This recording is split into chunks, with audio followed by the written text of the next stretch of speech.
Bonjour à tous et bienvenue sur Lucky Day. Je m'appelle Bakang, je suis accompagné de Sylvain et Dicôme.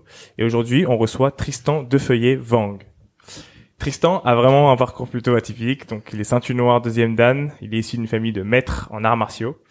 Il a commencé en tant que coach, puis très vite, il s'est créé une énorme communauté. Il est passé par la case télé-réalité avant de créer sa société Beyond Media et Beyond Fitness.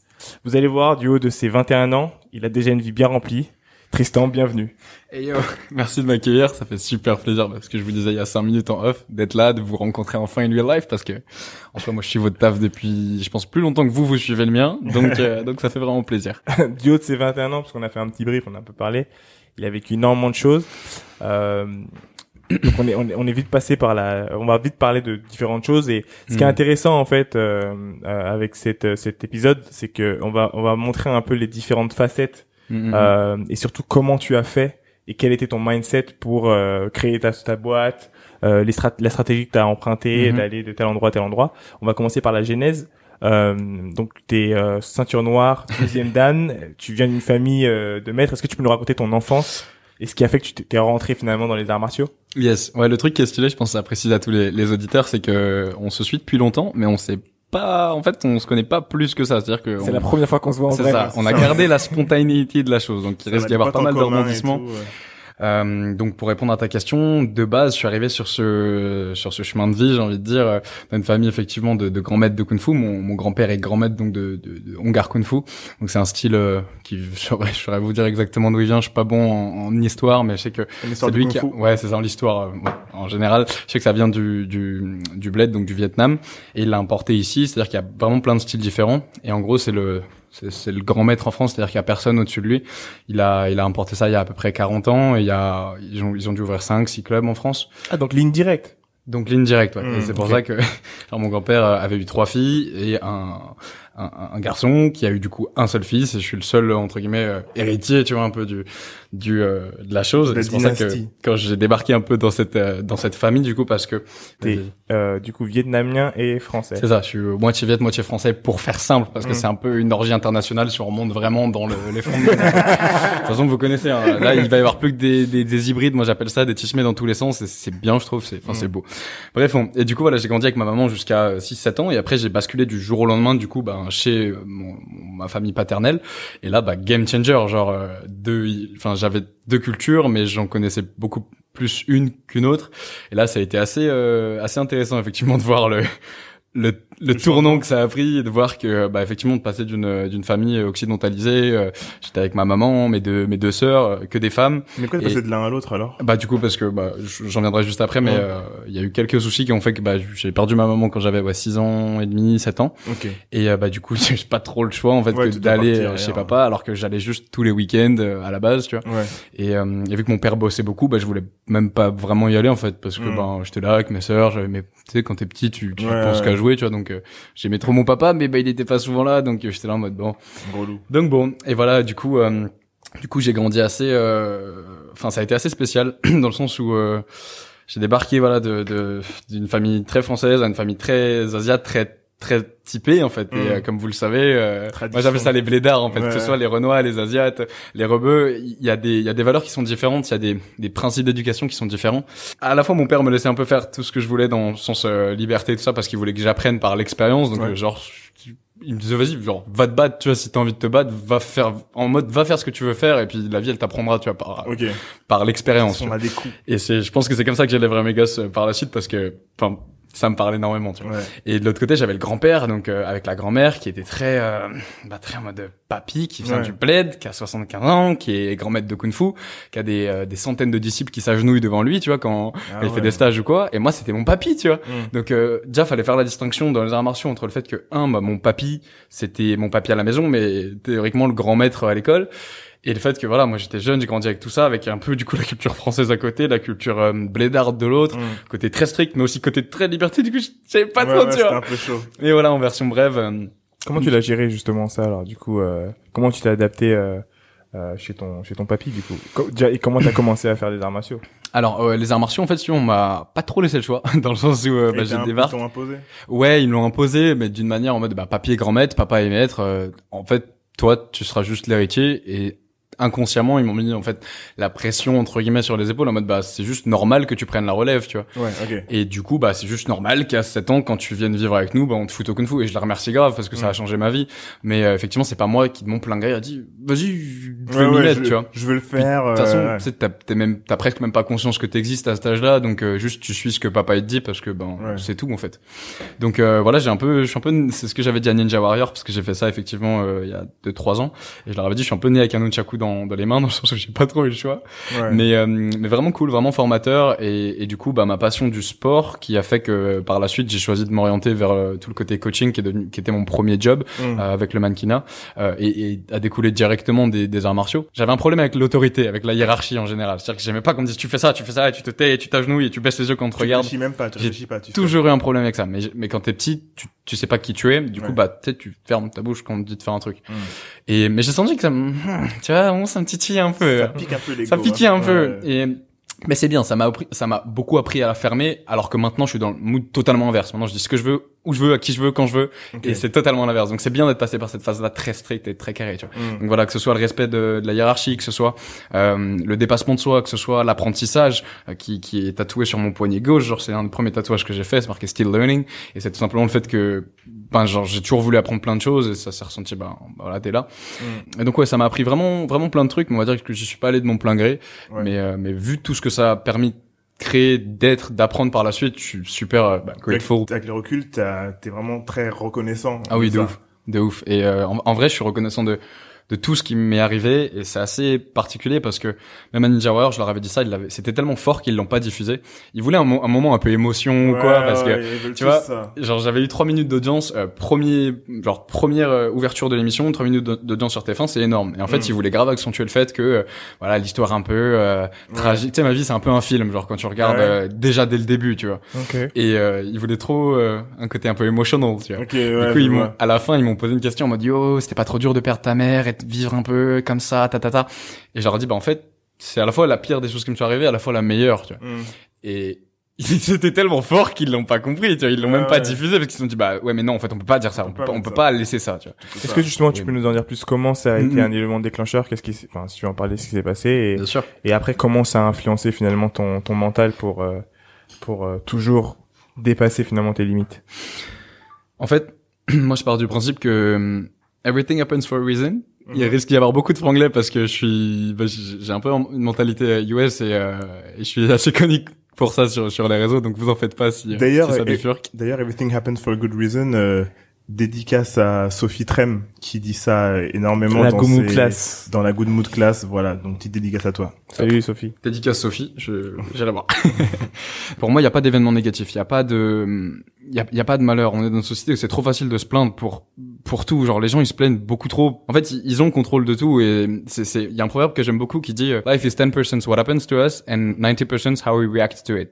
Et c'est vraiment une question de positionnement et je déteste cette mentalité en mode pourquoi il m'arrive ça, qu'est-ce que j'ai fait pour mériter ça, c'est nul ça. Et en fait quand tu remplaces le pourquoi il m'arrive ça par qu'est-ce que ça essaie de m'apprendre, qu'est-ce que je dois analyser et comprendre de cette situation, game changer. Depuis que je suis un peu dans ce mood de progression et de développement, j'ai vraiment compris il y a aucun événement négatif et qu'il y a juste des manières différentes de se positionner et surtout il y a que des leçons au final.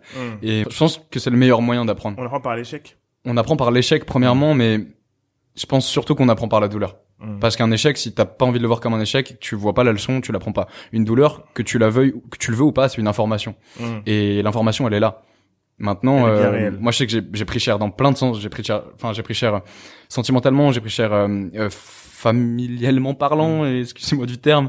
J'ai pris cher sur le terme professionnel parce que du coup ça c'est un truc que j'ai jamais dit et ça me fait bizarre de le dire ici parce que je comptais l'officialiser un peu plus tard, mais je le ferai plus tard en détail. Mais en version brève, ma mère s'est suicidée quand j'avais 7 ans du coup parce qu'on n'avait pas assez d'argent. Et du coup c'est pour ça que j'ai un rapport à l'argent très différent, un rapport au mindset, à l'entrepreneuriat qui qui est assez Ok. different, tu vois. Et bon, après pour la petite histoire aussi, il y a aussi mon grand-père, 3 ans plus tard, qui s'est mis une balle parce qu'il a pas assumé. Et pendant Il a pas assumé que Mais ta pas- il mère. a pas assumé que ma mère, du coup, se suicide. Donc, c'est pour ça que là, sur ma petite main gauche, il y a 2 points virgule, puisque le point virgule, c'est la métaphore derrière, c'est que tu es l'auteur de ta propre vie, tu peux décider d'y mettre un point comme un point virgule. Ouais. Donc, c'est un gros mouvement qui est soutenu par beaucoup de personnes. Donc, à chaque fois que vous verrez quelqu'un tatoué avec un point virgule ou plusieurs, ou sur une phrase, un point virgule qui remplace Ouais. une lettre, ça veut dire qu'ils soutiennent ces mouvement. mental illness, en fait. Ok. Donc voilà. Donc 3 ans plus tard, mon grand-père qui lui aussi décide de mettre fin à sa vie. Du C'est à côté quel français, âge, ça du coup, ça c'est du côté Son français. papa, le papa de ma maman. Ok. Et moi j'avais genre, je sais pas, 10 ans, 10 ans. 11 ans, un truc comme ça. Donc, ta mère se suicide. Ouais. Ton À 7 père, ans. ton grand-père se suicide après. Ouais, 3-4 ans après. Donc je te laisse imaginer le Ouais. fucked up dans la famille maternelle. Moi ça va que je vivais avec mes côté paternel et que du coup, je vais pas te dire que ça m'a pas atteint, mais ça m'a beaucoup moins atteint parce que Ouais. c'était mon papy que je voyais moins et tout ça. Ouais.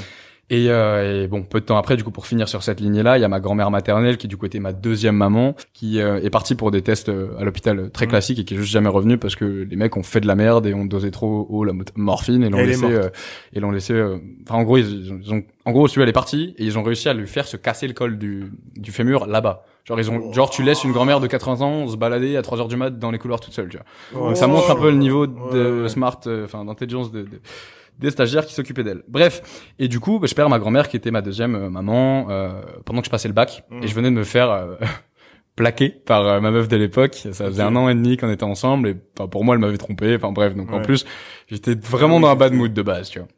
Donc il y a un peu, tu vois, il y a du fucked up dans tous les sens. Et sur le coup, quand ça t'arrive, tu prends cher, t'as mal, t'es là, t'es triste, tu ressens des douleurs, tu comprends pas trop. Et plus t'avances, plus tu comprends que toutes ces douleurs-là, elles sont nécessaires. Ouais. Je pèse mes mots, c'est vraiment, si tu veux progresser, c'est l'autre tatouage qui est sur ma main droite, du coup. Si tu cherches à progresser, t'es obligé de passer par ces phases-là et elles sont plus qu'importantes. C'est le meilleur moyen d'apprendre, de progresser et d'avancer, tout Donc simplement. apprendre par la douleur. D'une certaine manière. Ouais. Si encore une fois tu décides de le voir en mode still learning et en mode Ouais. qu'est-ce que j'ai à apprendre de tout ça. Et une fois que tu passes par ces étapes-là, moi personnellement, je sais pas vous, mais je connais aucune personne successful qui a eu une vie simple, qui a eu Genre une vie classique, Linéaire, pas de Ça douleur, existe- ça pas de... existe. Même quelqu'un qui est issu d'une famille blindée, quand il décide de reprendre les rênes, etc., quoi qu'il arrive, il a des challenges. Ouais. C'est peut-être pas les mêmes challenges, c'est pas peut-être peut-être pas au même niveau, on parle pas du même début, mais il aura quand même des toujours difficultés. challenges, tu ouais. vois. Il y aura toujours des C'est rare ceux qui ont un truc facile. des douleurs. Il y aura toujours des. Mm. Ça sera forcément différent, mais ça fera quand même mal. Hmm. Parce que tu sais, quand tu penses aux familles où les parents, voilà, ils considèrent que leurs enfants, s'ils n'ont pas accompli certaines choses, ils sont rien pour l'instant. Tu vois ce que je veux dire? Il y a aussi ce truc-là. Les putain. blédards, ça souvent. Ouais, ouais. Ouais, les familles asiatiques. Énormément. Moi, ça va Première que j'ai- génération, deuxième génération, Mm. souvent. Mhm. Donc ouais, pour finir sur ça, voilà, ça a été assez. Enfin, je pense que j'ai vécu beaucoup de vie, mais à l'aube de mes 22 ans du coup, et C'est un truc de ouf. ça m'a vraiment appris beaucoup de choses. Surtout que là, on le fait en version brève, que comme vous le voyez, je parle vite parce que j'ai beaucoup de choses à dire. On est un peu 15 dans ma tête, mais voilà, le message général, c'est que là, je pense qu'il y a des gens qui vont écouter ça, qui passent par des phases où c'est peut-être compliqué dans leur vie, où ils sont un peu là en mode j'en sais rien, tain ça marche pas, tain là j'ai mal, tain ma meuf elle vient de me plaquer, tain je suis pas bien, je suis gros, tous ces trucs de merde genre. Et en fait, juste les gars, il y a un moment où c'est vous qui juste décidez de vous positionner face à tout ça. Genre il y a un proverbe que j'aime bien pareil qui dit tu peux amener un âne à la rivière mais tu peux pas le forcer à boire. Je l'ai vu dans le coaching, moi, le nombre de gars où j'ai essayé de leur mâcher le travail, les gars faites ça, avancez. Enfin je vous Ouais. montre, gars, je prends l'âne, je le pose à la rivière, je me tourne, l'âne il est retourné au bled, tu vois. Genre les gars, genre le bonheur c'est toi, tu décides aujourd'hui d'être heureux, tu le seras. Tu décides aujourd'hui c'est facile de voir ce qu'on n'a pas. C'est facile de se dire et de se comparer, genre j'aimerais bien être plus comme lui, avoir plus de thunes, plus de oh wow, stop, break it down. Maintenant regarde-toi, genre t'as la chance d'avoir quoi? Tu viens de te réveiller, t'es dans un lit, t'as un appart au-dessus de ta tête, t'as un compte en banque, t'es en vie, t'as 2 bras, 2 jambes, 2 pieds. Connard, j'ai envie de dire, tu vois. T'as accès à l'eau. T'as accès à l'eau, genre, mais voilà, vous le savez, parce que on a les mêmes valeurs, tu vois. Tu sais ce qui se passe au bled, tu sais comment c'est la galère, genre, à un moment, quand tu as conscience de ça, t'as juste pas le droit de te plaindre. Et quand je vois tous mes pas potes maintenant, non, mais toutes les connaissances que j'ai eues, tous les gars, toutes les meufs que j'ai croisées qui sont là, qui se plaignent pour tout dans leur vie, genre, t'es là, mec, je sais pas, il rate son bus, il snap, j'ai une vie de merde, mais tu veux que je te montre ce que c'est avoir une vie de merde, connard, genre. Et en fait, ça m'énerve. Moi, j'ai de la haine contre ces gens qui se plaignent tout le temps, enfin, pas de la haine, mais genre, ils m'énervent, tu vois. La télé, c'est marrant parce que, effectivement, il y a pas mal de gens qui me connaissent pas et qui ne regardent pas ce que je fais, donc qui ne savent pas que, entre guillemets, je fais autre chose, que, sans prétention, je sais faire autre chose. Ouais. Voilà, il y a une différence, tu vois. Ouais, bien sûr. Et du coup, la télé, c'est très simple. J'ai continué mon chemin après Ninja Warrior. J'ai commencé à lancer ma chaîne YouTube. J'ai grind et hustle. Donc, la chaîne YouTube créée après Ninja Warrior. Ouais, large. Ok. Et du coup, voilà, j'ai hustle et j'ai grind de mon côté sur les réseaux sociaux. J'ai essayé d'être de plus en plus présent. À l'époque, Instagram, tu pouvais encore monter. C'est-à-dire qu'il y avait encore l'algorithme qui te permettait de toucher des gens avec du contenu, voilà, qui maintenant ne marcherait pas du tout. Et à 110 000 abonnés, je reçois un message d'une casteuse qui me dit, yo, on cherche absolument un profil comme toi. Est-ce que tu peux faire un casting, genre, dans 4 jours? Et je suis là en mode, ok, salut, vous êtes quoi? Vous êtes qui? Vous voulez quoi? En fait, je regardais même pas la télé. Donc la télé-réalité, j'en avais un a priori de ouf qui était très négatif. Et voilà, du coup, il me contacte. J'ai même fait un vlog sur ça. Et je vais au casting. Je savais même pas pour quelle émission c'était. Il voulait pas me dire, en fait. C'est super confidentiel. Okay. Du coup, j'y vais et tout. Et je passe le casting. Donc là, il m'explique et tout. Je dis, ok, why not, tu vois. Et j'avais 19 ans à l'époque. Donc, à 19 ans, on me dit, vas-y, est-ce que ça te chauffe de participer? L'air de rien. Même si c'est, entre guillemets, pas quali sur l'image. Et encore, ça, on en parlera juste après, mais je pense pas que ce soit, enfin voilà, je pense pas que ce soit discriminatoire entre guillemets de faire de la télé, même si c'est voilà entre guillemets mal vu ou quoi. Genre t'as 19 ans, on te propose une expérience qui est au sens littéral du terme incroyable, c'est-à-dire que tu ne peux pas vivre un truc comme ça si tu l'expérimentes. Enfin, c'est pas riche. Personne n'est capable d'expérimenter un truc comme ça en fait. C'est une expérience sociale. Ça c'est comme les Sims. C'est les Sims, voilà, c'est exactement ça. Ouais. C'est un terrarium le truc. C'est ça, c'est un terrarium, voilà. Et du coup, tu rencontres, t'as 19 ans, on te propose un truc comme ça. Il y a un billet aussi, non? Il y a un peu de thune. Bah, attention, est-ce que j'ai le droit d'en parler? Il y a prescription maintenant, tu peux, hein. En offre, si tu veux. 2 ans. Moi, 2 ans, t'es sûr? Bah oui, bien sûr. Mais... Alors, non, je vais rester sur ce que je sais que je peux dire. Okay. Le billet, t'es payé comme un figurant de mannequinat. Genre, en gros, je gagnais plus ma vie en off quand moi j'y suis allé. Ok, combien est payé un figurant du coup? Un figurant commence, ça c'est les tout premiers jobs de merde que j'ai fait pour rentrer dans le mannequinat. Figurant, tu commences à genre, en fait, c'est quasiment un SMIC horaire. Donc tu fais une journée de 8 heures. 10 heures, t'es payé, 10 euros de l'heure? Bah, moins parce que c'est du net, du coup. Ah ouais. Donc c'est payé, je sais pas, peut-être 60, 70, 80 balles TTC, sur ta journée. Et du coup, voilà, il leur manquait un petit gars comme moi et j'ai compris par la suite quel était mon rôle dans cette émission. Et en gros, bah là, ils m'ont dit, j'en viens juste après, mais du coup, ils m'ont dit, ok, genre le lendemain, ils m'ont dit, normalement, le casting était bouclé, t'es le seul qu'on a fait passer là, et en mode, bah, on te veut, en fait, donc, démerde-toi, genre, on te veut. Du coup, j'ai dit, bon, bah, vas-y, why not, je vais y réfléchir. J'ai capté que, bah, du coup, j'avais un petit pouvoir de négociation parce qu'ils me voulaient vraiment. Ouais. Et surtout, bah, sans mentir, tu vois, je leur disais, bah, c'est cool, je commence à bien gagner ma vie, sur ces années-là, parce que ça a commencé à exploser, que ce soit le mannequinat ou même, là, je commençais à en vivre et des coachings et les sponsoring réseaux sociaux commençaient à arriver. Okay. Donc, avec la marque avec laquelle je suis toujours maintenant 3 ans après. Okay. Je leur ai simplement montré, bah, entre guillemets, ma fiche de paye, même si j'en avais pas parce que j'étais en auto, tu vois. En fait, si je viens chez vous, je gagne au moins, au minimum pareil. Et c'est pas négociable parce que, ben, j'ai juste pas le temps, en fait. Ouais. Et mon temps vaut quelque chose, tu vois. Est-ce que tu savais que tu voulais tirer quelque chose de ton passage en télé-réalité? Ou est-ce que tu l'as fait juste pour le fun? Ou est-ce que tu avais une stratégie derrière pour le futur? En fait, la strat, elle était très simple. Moi, la première chose qui m'intéressait, c'est ce que j'ai dit à mon associé, du coup, donc, de l'époque, Armand, avec qui on a créé Beyond Media. Je lui ai dit, à l'époque, il n'y avait pas Beyond. Ça existait pas. On était juste potes, meilleurs potes. Et c'est lui qui m'avait appris les réseaux, comment ça fonctionnait, qu'est-ce que je devais faire pour monter. Et j'en étais là, entre guillemets, grâce à lui. Okay. Et je lui ai dit, gros, moi, je suis trop curieux, genre. Faut que je vois ce que c'est, genre, tu sais, t'as 19 ans, on te propose un truc de partir à LA. En plus, j'étais jamais allé de ma vie aux States, tu vois. Ah ouais, je suis là, et tu sais, moi, je suis qu'un riz dans le crâne. Donc, tu me dis, gros, on t'amène dans ton bled, genre, on va t'aider à développer tes projets pro, parce que sur le papier, c'était ça, on va t'amener là-bas, on va te faire rencontrer du monde, tu vas exploser, machin. Tu parleras anglais voilà. Et tout. Bon, pour le coup, j'étais le seul qui savait parler anglais de la maison. Bref. Non, mais on en viendra juste après, mais c'était vraiment drôle les tacles que je me prenais dans la maison. Donc c'était surtout l'expérience, et ensuite je savais, par contre, la strat que ça allait m'apporter du monde. Et ça, je peux pas vous mytho en mode, je suis allé que pour expérience. Je savais que j'allais avoir du monde. Hein, okay. Maintenant, Voilà, c'était un mix de tout ça et je savais que ça, en fait, cette exposition, je savais que j'avais conscience qu'elle allait me fermer des portes aussi. Et j'ai énormément posé le pour et le contre avant d'y aller. Et je me rappelle avoir fait un papier, j'avais mis plus moins et j'avais tout listé. Et il se trouve qu'une des marques, par exemple pour t'expliquer une des marques avec laquelle j'ai le plus voulu collaborer, qui est Gymshark, clairement, qui était ma marque, enfin qui est toujours même ma marque de fringues préférée. Et j'aurais fait tout mon possible pour être signé par eux. M'ont toujours dit, Tristan, c'est cool, on t'aime beaucoup, mais juste, c'est pas possible parce que chez nous, il y a personne de télé, tu vois. Et ça, c'est pas la première fois. Genre, il y a eu une vingtaine, trentaine de marques qui m'ont dit ça, tu vois. Okay. Donc, je savais que ça allait, entre guillemets, me fermer des portes. Et en fait, j'ai pesé le pour et le contre et j'étais en mode, vas-y, je suis curieux. En fait, si je l'avais pas fait, voilà, j'ai raisonné comme ça. Je me suis dit, si tu te dis, je regrette de ne pas l'avoir fait, tu peux pas faire ça. Donc go for it. Et du coup j'y suis allé et franchement c'était un truc que personne ne peut comprendre tant que tu l'as pas vécu. Et comme je t'ai dit, t'es un peu un petit hamster dans un terrarium, tu vois. Il y a des serpents, il y a des requins, il y a des tortues qui sont retournées sur le dos dans le terrarium. Il y a des gens qui servent à rien, mais bref mais c'est important, tu vois. Et du coup j'ai trop appris, si tu veux, l'histoire de Beyond Media. Donc la société l'agence de publicité qu'on a créé peu de temps après, c'est simplement parti de là en mode frérot, je pars de moi, il y a moyen que tu gères mes mails parce que je commençais à avoir du monde et tout. Et mon frérot il a commencé à gérer mes mails à partir de là.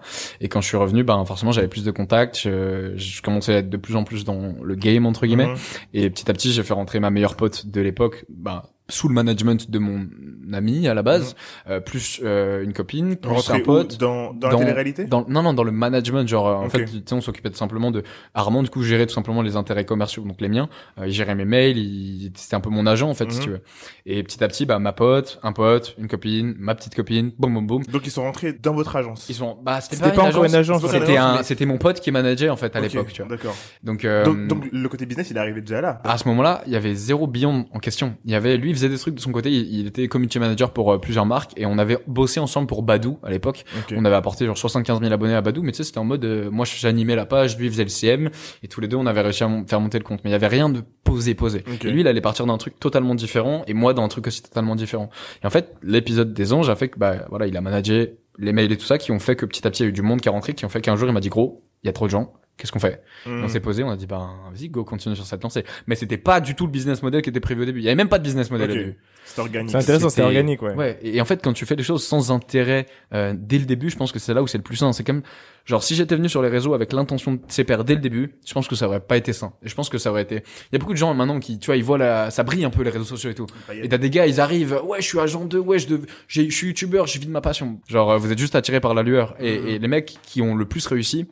Regarde d'où il vient, tu vois. Regarde Squeezie d'où il vient à la base. Regarde Thibaut InShape. Regarde tous ces gars. À la base, ils voyaient pas ça comme un business. À la base, c'était une passion et ça a bifurqué là. Et Beyond, c'est exactement ça. Moi, sur les réseaux sociaux, du coup, c'est exactement ça. 2 ans plus tard, on a créé beaucoup de choses. On emploie du monde. Sur notre première année comptable, on a rentré 1 million. Enfin, plus d'1 million. Ah oui, alors ça. Donc, voilà, ça montre que quand tu bosses et quand tu taffes, on s'est inspiré du business model des agences de mannequinat.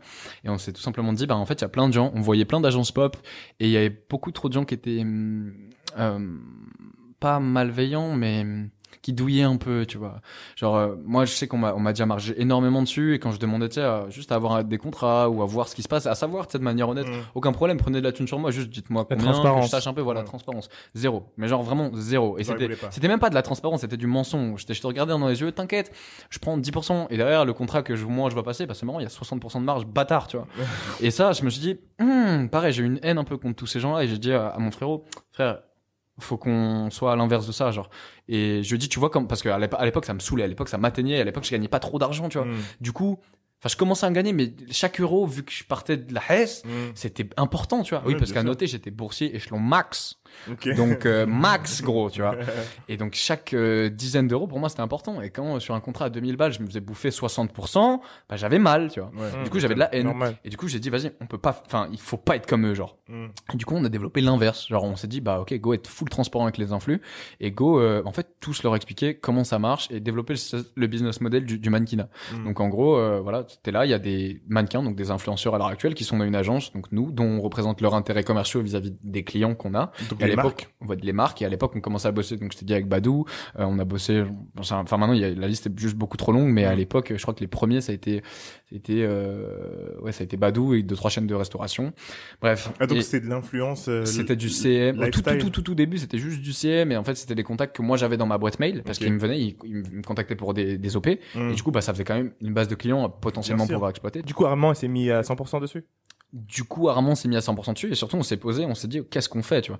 Et du coup, on a décidé de développer l'inverse de ce qui se faisait à l'époque, donc il y a 2 ans quand on a créé ça.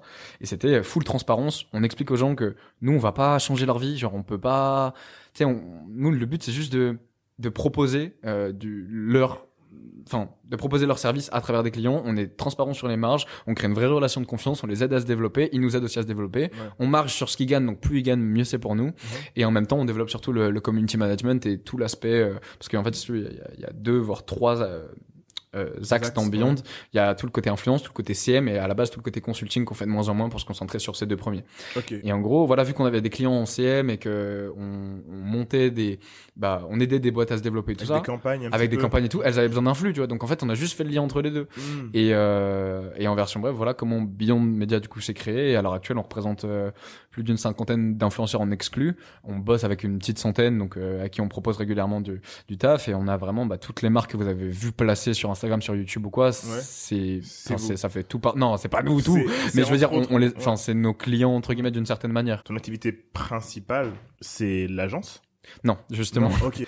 En version brève, voilà, il y a tout le côté coaching que je fais de moins en moins, mais j'ai toujours un créneau qui est dispo, genre sur le lien qui est dans ma bio Instagram, j'ai 1 heure de call par jour où tout le monde peut y aller, tout le monde peut prendre un créneau, genre il y a un prix fixe, et je suis là pour parler de tout. Ça peut concerner autant le côté sport et développement musculaire, nutrition, tout ça, que perso. Là, hier, j'ai justement un gars qui m'a expliqué tous ses problèmes et tout, et personnel, et au final c'est parti sur 1 heure de, j'aime pas ce mot développement perso, mais c'est parti sur 1 heure de conseils de vie en général, tu vois. Mais c'est payant? Non. En fait, c'est comme c'est du coaching online, tu vois. Donc c'est du one-one, donc bien sûr que c'est payant parce que ça me prend du temps. Mais si tu veux, par exemple, lui, il avait payé à la base pour 30 minutes de call, et on s'est retrouvé à 1h30 de call parce que j'allais pas le laisser avec pas d'infos, tu vois. Attends. C'est quoi ce site là? C'est Calendly. Calendly. Ouais, en gros, tu mets tes infos dessus. Donc moi, j'ai mis, je sais pas, call de 30 minutes. Hop, tu définis un prix. Les gens, ils vont dessus, ils voient tes dispos. Tu peux tout définir. Ils payent. Et que ce soit, par exemple, quelle que soit la discipline, tu peux mettre les amis, tous les gens qui veulent des conseils business, je pense qu'on va se mettre sur Calendly. Non, mais clairement. Tous ceux sur consulting sur ça, c'est génial. Tous ceux sur LinkedIn qui nous demandent, oui, est-ce qu'on peut se boire un café, machin. Non. Call, appelez-moi sur Calendly, et ça dégage. Et entre guillemets, tu vois, moi j'en parle presque pas de ça. Juste c'est là pour ceux qui veulent vraiment aller plus loin. Et je suis là, et c'est même pas le but, c'est vraiment pas de gagner de l'argent avec ça. Oui, bien sûr. Sincèrement, vis-à-vis de ce que je rentre à côté, je t'assure que le 0,020% de mon salaire avec ça, c'est pas ça le but. C'est juste de poser, en fait, déjà, il y a le côté prix psychologique où quand tu payes pas quelque chose, ça a pas de valeur dans la tête des gens, tu vois. Donc, il y a un prix psycho qui fait qu'à partir du moment où t'as payé, tu t'es engagé d'une certaine manière. Et ensuite, si à un moment tu veux vraiment être quali, c'est cool de donner des conseils en live Instagram, mais ils sont pas considérés de la même manière, ils sont pas autant personnalisés. Et les gars que je peux choper en live à double écran, ils m'expliquent pas autant leurs problèmes de vie parce qu'il y a quand même un peu 350 personnes qui regardent en direct, qui disent, tu vois. Donc, là, le but, voilà, c'est juste de proposer un suivi à la base à mes clients perso, parce que de base, vu que je sors du coaching traditionnel, c'était pour tout le côté muscu, nutrition, tout ça. Et là, je vois que ça part plus loin. Donc, je suis pas psy du tout, mais je pense que j'ai des conseils et des tips qui peuvent être intéressants, et voilà, du coup voilà, c'est là on dispo. Mais ça, c'est vraiment 10% de ce que je fais. Donc il y a le côté coaching, il y a le côté mannequinat que je fais de moins en moins aussi, on va dire peut-être pareil à 10%. Donc là on m'appelle pour des campagnes tout simplement quand il y en a. Au même stade que moi dans mon agence d'influx. Je suis dans d'autres agences de mannequinat. Oui, bien sûr. Je sais pas, j'ai fait récemment, j'ai fait Revlon, la campagne Monde, truc pour les veuves, j'ai fait Huawei, j'ai fait Givenchy, j'ai fait pas mal de trucs. Mais je me suis un peu retiré l'année dernière parce que c'était un milieu qui me correspondait pas trop en termes de valeur, en termes de fake life un peu, c'était très hypocrite, c'est très. Donc plus je développais des choses pour moi, plus je me suis dit en fait je refuse d'être le salarié entre guillemets de quelqu'un. Et même tu vois cette notion de coaching, j'ai 1 heure par jour et pas plus parce que entre guillemets tu restes comment dire, tu as une notion temps contre argent, et ça j'aime pas. Et ce créneau, vraiment, je sais que ça sonne cheesy et que il y a certaines personnes qui me croiront pas, mais il est plus là pour aider les autres que pour me faire de l'argent sur ça, tu vois.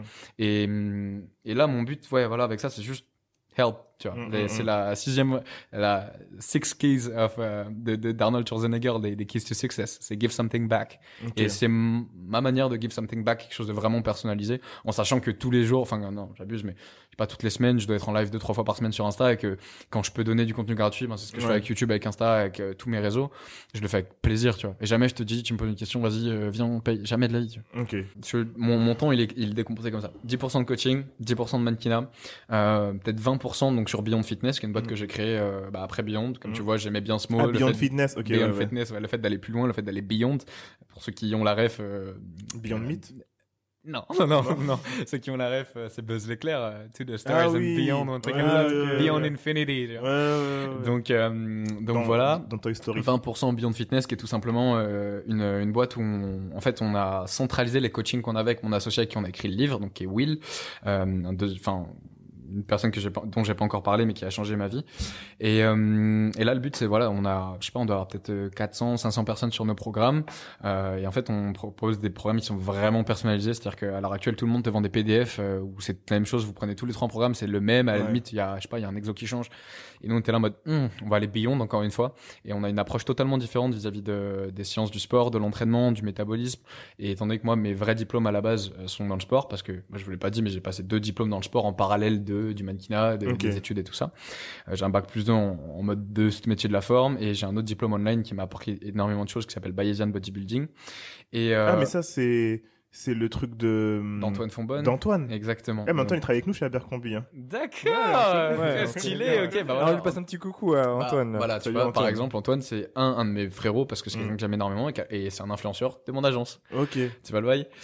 Et en plus, bah voilà, genre, moi-même, sa formation, je l'ai payé, dans le sens où il fallait que ça ait un prix psychologique. Donc, j'ai posé, comme tout le monde, le truc. Donc, toutes les personnes qui veulent prendre du muscle, qui veulent perdre du gras, qui veulent améliorer leur santé de manière générale, on leur donne des conseils qui vont beaucoup plus loin que, on mangera des légumes le soir, et on évitera les féculents. Et surtout que tout le monde dit de la merde dans ce milieu, genre, il y a rien qui est backupé scientifiquement. Bah, tu vois, à part des gars comme Antoine, les gars, souvent c'est full bullshit, quoi. Le livre, à savoir, il coûte du coup 35 €. Nous, on touche 1,75 € chacun par livre.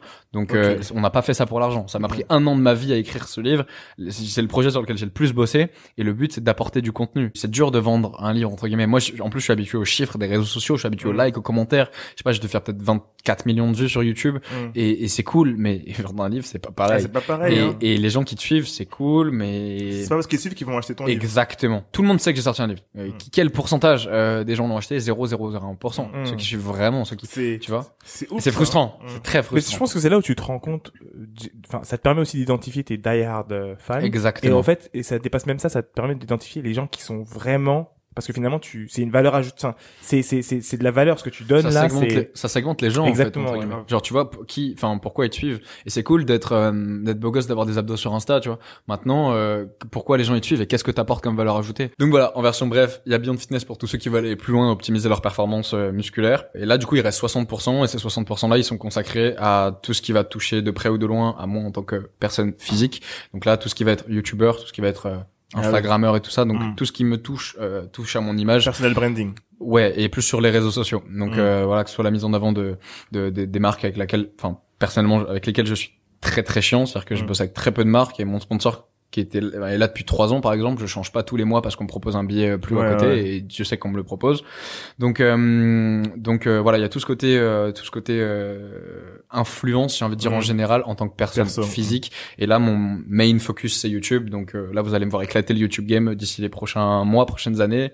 I swear, mark my words now. Et voilà. Dans YouTube, c'est soit entre guillemets dans les personnes qui m'inspirent, soit je deviens un Nassim Saïli, donc c'est un coach qui donne énormément d'informations super concrètes, super scientifiquement based, tu vois, vraiment carré, soit tu deviens Thibaut InShape. Et c'est l'inverse en fait sur le spectre. Encore une fois, t'as entre guillemets la qualité de l'information en termes quelle valeur ajoutée tu captes et qu'est-ce que ça t'apporte. Et t'as Thibaut où pour le coup c'est de l'entertain pur, tu vois, c'est du divertissement, et il le sait, il en joue, tu vois. Et moi je sais que maintenant je tends plus à partir vers ce côté entertain et à toucher plus de monde, parce que c'est plus mon objectif, tout en continuant de partager et d'éduquer ma communauté sur plein de choses, tu vois. Mon dernier concept de vidéo YouTube, c'est les practice makes perfect, où je montre que tout le monde peut réussir à tout faire c'est juste tu te sors les doigts. C'est quoi pour toi du coup les best practices YouTube? Qu'est-ce que t'as appris pour augmenter ta communauté, etc. Yes, le meilleur des conseils que je peux donner déjà, c'est do it, et genre do it now. Genre sortez, commencez à faire des vidéos, commencez à tourner, commencez à apprendre à être à l'aise à la caméra maintenant, commencez à juste être régulier dans ça. Donc deuxième conseil, surtout être régulier. Moi je vois que mes vues, elles sont stables, elles augmentent de plus en plus de manière exponentielle quand je suis régulier. Dès que je rate une semaine, ben hop, ça fait perdre un peu la cadence. Tu par semaine? Là une fois, et là je vais passer à 2 avec du coup mon équipe qui s'agrandit aussi. J'ai engagé un deuxième monteur, donc objectif charbonné YouTube. Donc voilà. écoutez bien. Hein. Il poste régulièrement. Là, il poste une fois par semaine. Toutes les semaines. Ça, c'est comme essentiel. Pour nous, pour le podcast. Ouais, c'est essentiel. T'imagines, tu rates un jour? Genre, les gens, ils sont là en mode, bah, gros, t'es pas constant, genre, tu me livres pas ma drogue, ça. quoi. Ouais. Et du coup, voilà, un des meilleurs conseils, c'est être régulier. Après, il y aura, voilà, nos œuvres, entre guillemets, elles sont tout le temps perfectibles. On a tout le temps envie de passer trop de temps. Ouais. Un montage vidéo, tu peux toujours le rendre mieux. Une musique tout le temps. Je vois mon cousin, il est beatmaker. Il pourrait passer des heures, enfin, des années à faire un son. C'est pas ça le but. À l'heure actuelle, on est dans une génération où tout va vite. Genre, les gens, ils parlent aussi vite que moi tout le temps. C'est tout qui bouge trop vite, tu vois. Et les gens, ils veulent du contenu. Vaut mieux, entre guillemets, c'est bizarre, hein, ce que je veux dire, mais, vaut mieux, entre guillemets, réduire la qualité de ce qu'on propose, genre qualité visuelle, qualité, j'en sais rien, de montage et tout ça, et proposer plus de contenu, plutôt que, à mon sens, faire l'inverse et sortir une vidéo de fou, visuel, montage, drone, machin, par mois, tu vois. Ouais. Et moi, je vois que personnellement, c'est ce qui a marché pour moi, donc, des tips que je pourrais donner à tous ceux qui essaient de se développer là-dedans, c'est 1, régularité, 2, passion, parce que encore une fois, faut pas se lancer là-dedans juste parce que c'est un business, et juste parce que maintenant, si vous aimez pas ça vraiment, ça va vous saouler, vous ferez jamais l'effort d'eux. Et ben voilà, bref, donc 2, passion, 3, tout simplement jouer sur ce côté quantité, parce que ben les gens au bout d'un moment ils ont besoin de ça, ils veulent en avoir, tu vois. Et pour le coup, je l'ai vraiment vu sur mes chiffres. Au début, j'étais vraiment là en mode putain, je peux pas sortir ça, le montage est pas assez posé, ça sonne pas assez sur la musique, tu sais. Alors et on s'en fout, les gens veulent pas ça. Conseil par rapport aux photos de couverture. Conseil par rapport aux photos de couverture, ouais, clairement, c'est comme un livre en fait. C'est la première chose que tu verras de la vidéo en fait. Avant que les gens voient la vidéo et la qualité de ce que tu proposes dedans, ils se bouffent ta thumbnail. Donc elle doit être beaucoup plus quali presque que ta vidéo en fait. Pareil pour ton titre. C'est ce qui va définir à 80% si les gens cliquent ou pas dessus. Et en plus, t'as accès aux stats quand t'es youtubeur et tu vois qu'en fonction des thumbnails, en fonction de si tu les changes, en fonction des titres, t'as un CTR, donc c'est le click-through rate. Tu vois qu'il change en fait, et tu vois que bah des fois, par exemple, 2 vidéos qui font le même nombre de vues, c'est pas du tout les mêmes stats au-dessus. Genre j'ai une vidéo à 3 millions, il a 2 millions 3, tu pourrais dire c'est à peu près pareil, sauf qu'il y en a une qui a été exposée mais 5 fois plus en termes d'impression et qui a un click-through rate beaucoup plus bas. C'est-à-dire que ma miniature attire beaucoup moins de monde que l'autre, tu vois. Et en fait ça c'est super intéressant de le prendre en compte. Donc conseil pratique basé sur mon expérience et ma compréhension du game à l'heure actuelle. Il faut quelque chose qui résume la vidéo autant que quelque chose qui intrigue, autant que quelque chose qui pop. En une photo. En une photo, c'est ça qui est très très dur. Je pense que le plus dur, une fois que t'as ton contenu, le plus dur, c'est vraiment ça. Des fois, tu passes plus de temps à réfléchir à ta miniature qu'à la sortir. Il y a des mecs qui sont très très bons sur ça. C'est intéressant. Ouais. C'est pareil pour toi sur Instagram. Enfin, parce qu'en gros, la photo de couverture, tu la mets aussi sur Instagram. Non. Instagram, non. Pour le coup, photo de couverture, c'est avant que tu cliques sur un truc. Donc sur Insta, tu scrolles voilà. Mais dans l'idée, c'est vraiment comme un livre en fait. Faut partir de ce constat-là. Pour faire la couverture, nous, sur le livre, c'est ce qui nous a pris le plus de temps. Okay. Donc c'est vraiment quelque chose à pas négliger. Il y a un truc de SEO aussi. Il y a du SEO. Allez, voici le seul truc si on veut parler un peu SEO. Donc ce serait de mettre des titres qui sont recherchés sur Google parce que c'est linké en fait. C'est la même chose. Typiquement ma dernière vidéo c'était un truc sur tous mes repas dans une journée. J'aurais pu appeler tous mes repas dans une journée. Mais non, j'ai appelé je sais pas comment perdre du gras et prendre du muscle. Tous mes repas. Donc c'est mix SEO, mix tu vois. Et c'est con, j'aurais juste pu mettre tous mes repas mais ça aurait fait 2 fois moins de vues. Donc voilà, donc, dans les gros types généraux, il y a ça par exemple. Ça c'est super intéressant. Et donc du coup, ton tip c'est de dire quoi? C'est de dire que tu peux aller tester sur Google, voir ce qui sort le plus. Bien sûr. Tu joues avec les Google Trends, tu joues avec tu regardes un peu quel terme est plus recherché qu'un autre. Par exemple sur le backflip, récemment j'ai appris à faire un backflip pour mes practice makes perfect. J'étais là en mode OK, comment je l'appelle? Je mets salto, je mets salto arrière, je mets backflip, je mets j'en sais rien.